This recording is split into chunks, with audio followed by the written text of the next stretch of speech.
A paz do Senhor, meus amados anjinhos, tudo bom com vocês? Eu espero sinceramente que sim. Vamos hoje à leitura do capítulo 3 do livro de Gênesis, continuando a saga da libertação do povo hebreu lá no Egito. Amém? Eu espero que vocês estejam gostando dessa leva de vídeos da leitura da Bíblia, agora bem melhor, com explicação teológica e significado dos textos originais para deixar melhor para compreensão. Amém? Se vocês estiverem gostando desses vídeos, não esqueça de curtir aqui, compartilhar nas suas redes sociais, comentar aqui o que vocês estão achando, seguir aqui nossa página, se inscrever no canal e ativar as notificações para receber mais vídeos como esse aqui. Amém? Então, sem mais delongas, vamos lá, capítulo 3. É um capítulo só, né, sem outras repartições, porque, né, primeira vez que Deus fala com Moisés. Deus fala com Moisés do meio da sarça ardente. Apacentava Moisés o rebanho de Jetro, seu sogro, sacerdote de Midian, e levando o rebanho para o lado ocidental do deserto, chegou ao monte de Deus, a Horebe. Apareceu-lhe o anjo do Senhor numa chama de fogo, no meio de uma sarça. Moisés olhou e eis que a sarça ardia no fogo e a sarça não se consumia. Então disse consigo mesmo: Irei para lá e verei essa grande maravilha. Por que a sarça não se queima? Só Deus poderia fazer uma coisa dessas, não? Fazer uma árvore pegar fogo incessantemente e não se queimar. Vendo o Senhor que ele se voltava para ver, Deus do meio da sarça o chamou e disse: Moisés, Moisés. Ele respondeu: Eis-me aqui. Deus continuou: Não te chegues para cá, tira as sandálias dos pés, porque o lugar em que estás é terra santa. Vem nessa parte aqui, vem no momento em que todas as vezes que Deus falou com alguém, e que Deus sempre falava para a pessoa não se aproximar muito, porque aquele lugar é um lugar santo, eu acredito que todas as vezes em que de alguma forma a presença do Senhor estava de alguma forma presente, né, a manifestação do Senhor estava de alguma forma presente na terra, ainda que não fosse, digamos, pessoalmente assim, o Espírito do Senhor está ali, né, diante da pessoa, como o Adão e a Eva tiveram o prazer de poder ver ele cara a cara. Mas todas as vezes que o Senhor aparecia para alguém, de alguma forma, e que Deus sempre falava: Esse lugar onde você está é um lugar santo. Lugar santo por quê? Porque todas as vezes que a presença do Senhor se manifestava, ainda que não em espírito, mas que de alguma outra forma miraculosa, como essa sarça, se apresentava para as pessoas, o simples fato de a presença do Senhor, não exatamente em espírito, mas de alguma forma miraculosa se apresentava, quer dizer que aquele lugar se tornava um lugar santo, ou seja, a partir do momento em que o Senhor está na sua vida, está presente no seu coração, no seu corpo, no nosso corpo, né, templo do Espírito, nosso corpo também começa a passar a ser um lugar santificado, ou seja, é a parte daí que a gente entende que nós temos que tomar muito mais cuidado com o nosso próprio corpo, porque se é um lugar santificado, o nosso corpo, o templo do Espírito Santo, então é um lugar que nós temos que tomar cuidado e cuidar todos os dias. Deus continuou: Não te chegues para cá, tira as sandálias dos pés, porque o lugar em que estás é terra santa. Disse mais: Eu sou o Deus de teu pai, o Deus de Abraão, o Deus de Isaque, o Deus de Jacó. Moisés escondeu o rosto porque temeu olhar para Deus. E olha que não era o Espírito do Senhor ali em pessoa, era só uma manifestação do poder do Senhor ali, né? Disse ainda o Senhor: Certamente vi a aflição do meu povo, que está no Egito, e ouvi o seu clamor por causa dos seus exatores. Conheço-lhe o sofrimento, por isso desci, a fim de livrá-lo da mão dos egípcios e para fazê-lo subir daquela terra a uma terra boa e ampla, terra que mana leite e mel. Não é que sai necessariamente a terra ia jorrar leite e mel. Terra que mana leite e mel quer dizer uma terra abençoada, uma terra frutífera, como quase nenhuma outra na terra. Mas, daqui a pouco, assim que acabar essa leitura aqui na Bíblia, eu vou trazer a explicação dela aqui. No lugar do cananeu, do Eteu, do Amorreu, do Ferezeu, do Eveu e do Jebuseu. Pois o clamor dos filhos de Israel chegou até mim, e também vejo a opressão com que os egípcios os estão oprimindo. Vem agora e eu te enviarei a Faraó, para que tires o meu povo, os filhos de Israel, do Egito. Então disse Moisés a Deus: Quem sou eu para ir a Faraó e tirar do Egito os filhos de Israel? Deus lhe respondeu: Eu serei contigo, e este será o sinal de que eu te enviei. Depois de haveres tirado o povo do Egito, servireis a Deus neste monte. Disse Moisés a Deus: Eis que quando eu vier aos filhos de Israel lhes disser: O Deus de vossos pais me enviou a vós outros, e eles me perguntarem: Qual é o seu nome? Que lhes direi? Disse Deus a Moisés: Eu sou o que sou. Disse mais: Assim dirás aos filhos de Israel: Eu sou o eu sou, me enviou a vós outros.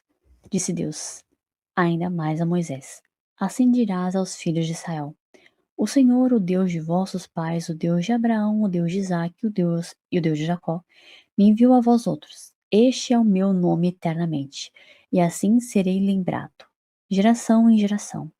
Vai, ajunta os anciãos de Israel e diz-lhes: O Senhor, o Deus de vossos pais, o Deus de Abraão, o Deus de Isaque, o Deus de Jacó, me apareceu, dizendo: Em verdade vos tenho visitado e visto o que vos tem sido feito no Egito.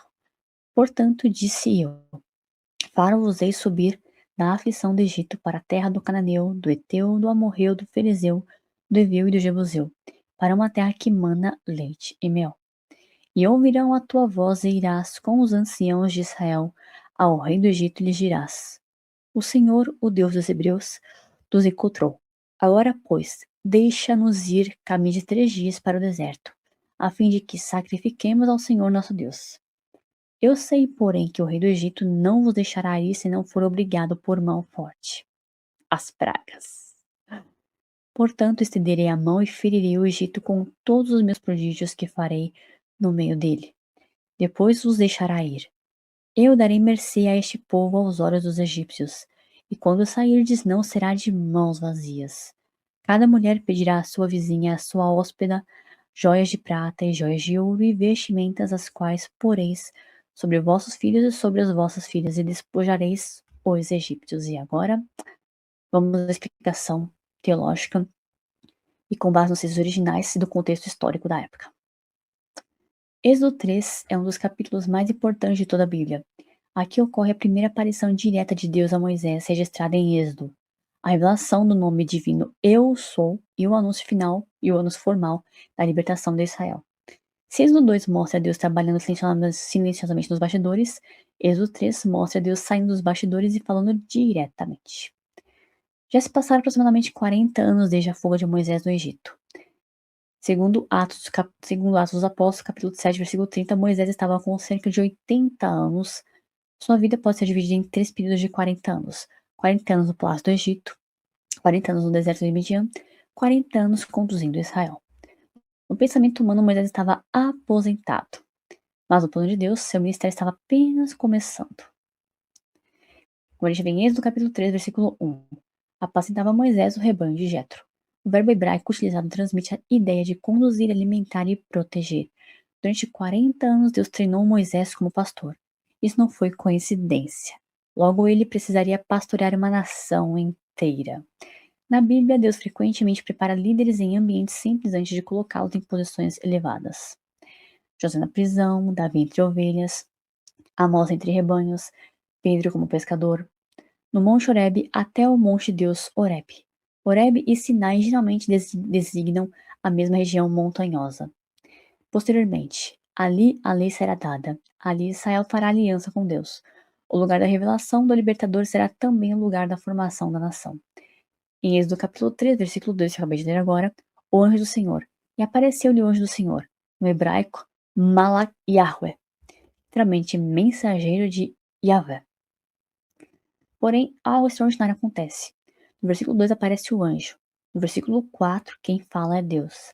No versículo 6, quem fala é o Deus dos patriarcas. O texto alterna entre o anjo do Senhor, Senhor e Deus, como se fossem a mesma pessoa.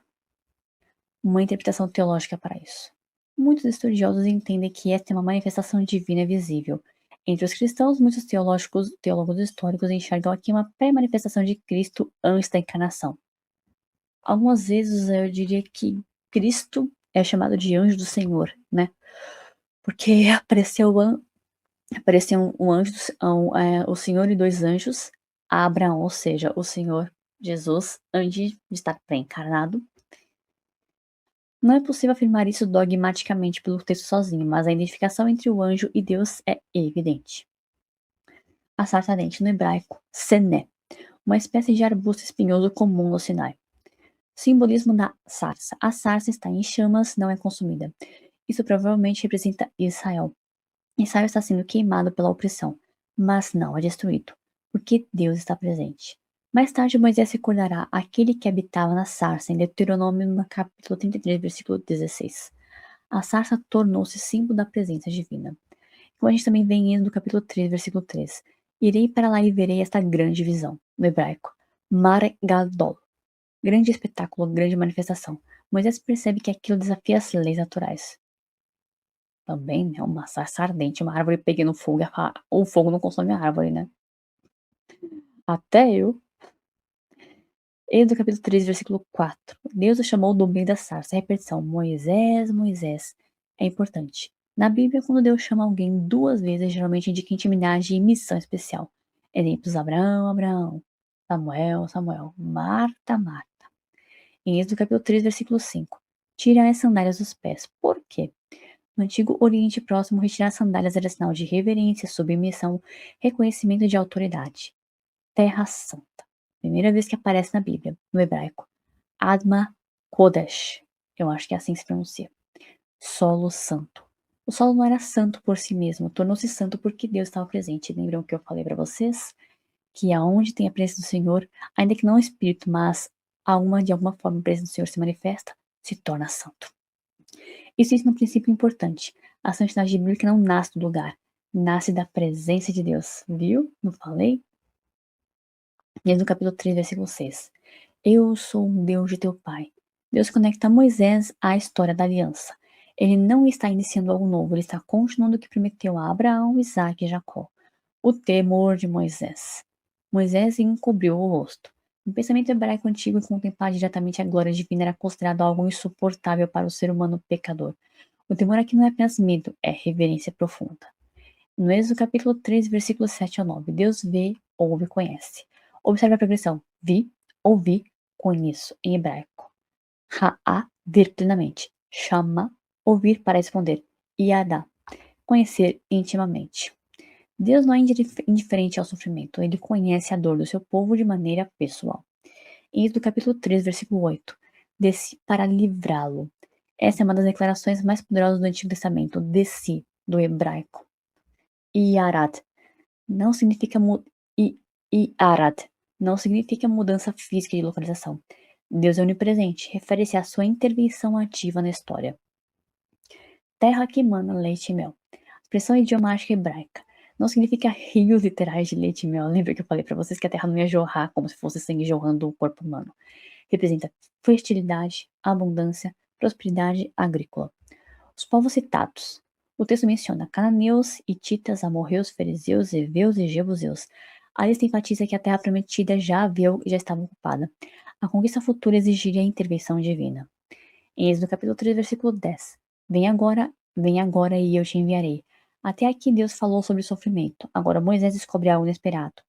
Ele será um instrumento. Isso não é fácil, viu?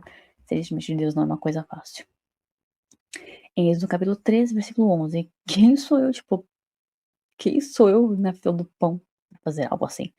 No capítulo 2, Moisés tentou agir sozinho. Agora ele duvida de si mesmo.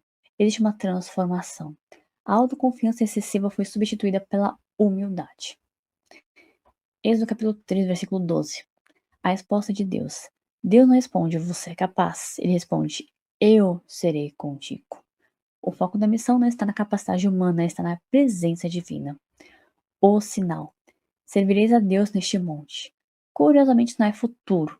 A confirmação viria depois da obediência. Primeiro Moisés deveria confiar, depois viria o cumprimento. Êxodo capítulo 3, versículo 13. Moisés pergunta, qual é o seu nome? No Antigo Oriente Próximo, o nome estava ligado à identidade, ao caráter, à autoridade. Moisés não está perguntando apenas um título, está perguntando, quem és tu realmente? Em Êxodo capítulo 3, versículo 14, o grande nome divino, eu sou o que sou. Eie Asher Eie. Possíveis traduções. Se alguém for assistir esse vídeo e souber de fato a pronúncia de hebraica, me perdoa, mas é que eu não sei hebraico, então eu estou falando o que eu acho que seria a pronúncia. Amém? Possíveis traduções. A estrutura hebraica permite nuances. Eu sou o que sou, serei o que serei, sou aquele que existe, serei aquele que sempre serei. Todos apontam para uma mesma realidade. Deus existe por si mesmo. Teologia no nome. Deus não depende de tempo, espaço, matéria, criação. Tudo depende dele. Ele depende de nada. Essa é a essência da doutrina da autoexistência divina. Êxodo capítulo 3, versículo 15. Yahweh. Aqui aparece o nome da aliança, conhecido como tetagrama, frequentemente expressado como Yahweh. Provavelmente pronunciado algo próximo a Yahweh. Relação com Ehyeh. Ehyeh, eu sou. Yahweh, ele é. Quando Deus fala de si mesmo, eu sou. Quando o povo fala dele, ele é. O nome eterno. Este é meu nome eternamente. O nome revela fidelidade, imutabilidade, eternidade, presença constante. Êxodo capítulo 3, versículos 16 ao 18. Deus ordena que Moisés se una aos anciãos. Isso mostra que Israel já possui estrutura comunitária organizada. A libertação não começaria com multidões, começaria através da liderança. Êxodo capítulo 13, versículos 19 ao 20. É endurecimento do faraó. Deus já anuncia a resistência, a libertação não seria fácil. Isso prepara Moisés para futuras decepções. As maravilhas. Hebraico. Niflaot. Obras extraordinárias, milagres que revelam o poder de Deus. Aqui está o anúncio antecipado das 10 pragas. Êxodo capítulo 3, versículos 21 ao 22. Despojareis os egípcios. Alguns interpretam erroneamente como roubo, mas o texto não descreve o furto, trata-se de compensação. Durante séculos Israel trabalhou como povo escravizado. Os egípcios entregarão voluntariamente esses bens. Isso será repetido em Êxodo capítulo 12. É a mensagem central de Êxodo 3. Êxodo 3 revela 4 verdades fundamentais sobre Deus. Deus é santo, as sarças e as sandálias revelam sua santidade absoluta. Deus é pessoal. Ele conhece Moisés pelo nome e conhece a dor do seu povo. Deus é fiel à aliança. Ele age porque se lembra das promessas feitas aos patriarcas. Deus é o Eu Sou. O Deus que existe por si mesmo, eterno, imutável e soberano sobre toda a história. Por isso, o capítulo não é apenas o chamado de Moisés, é acima de tudo a revelação do caráter de Deus, antes de enviar seu servo. Deus primeiro revela quem ele é. E a libertação de Israel não será construída sobre a força de Moisés, mas sobre a identidade do Deus que se declara Eu sou o que sou, em Êxodo capítulo 13, versículo 14. Amém? Espero que vocês tenham entendido bem essa explicação. Não sou teóloga, mas eu procurei dar o melhor aqui para que vocês possam entender isso. Amém? Agora vamos agradecer a Deus em oração. Feche os olhos e ore comigo. Vamos agradecer a Deus pela misericórdia dele em permitir que a gente entenda isso, que a gente tenha o discernimento espiritual disso necessário. Caso você tenha caído nesse vídeo de paraquedas, não sei, que esse vídeo possa de alguma maneira ter discernimento espiritual para você, que Deus possa te dar uma luz sobre essa palavra. Amém? Então vamos orar. Senhor, meu Pai, obrigada por nos dar direcionamento da sua palavra, dar entendimento de tudo aquilo que o Senhor tem para nós. Obrigada por nos permitir meditar, entender a sua palavra e ler todos os dias. Que essa palavra, Senhor, possa ser de discernimento espiritual em nosso coração e nossa mente, que o Senhor possa dar esse discernimento, que ela possa de alguma maneira servir para completar, para dar a direção, para que as pessoas que assistem o vídeo possam compreender, caso esteja passando por algum momento em que precise de uma resposta, Senhor. Que esse vídeo, Senhor, possa ser uma resposta para essas pessoas, meu Pai. Eu te agradeço por nos permitir todos os dias isso, ver na tua palavra e estar em tua presença. Obrigada por tudo, meu Deus. Te agradeço por tudo, em nome do Senhor Jesus. Amém. Graças a Deus. Obrigada a todos vocês que assistiram esse vídeo aqui até o final. Fiquem com Deus e até o próximo vídeo, se assim o Senhor me permitir. Tchauzinho!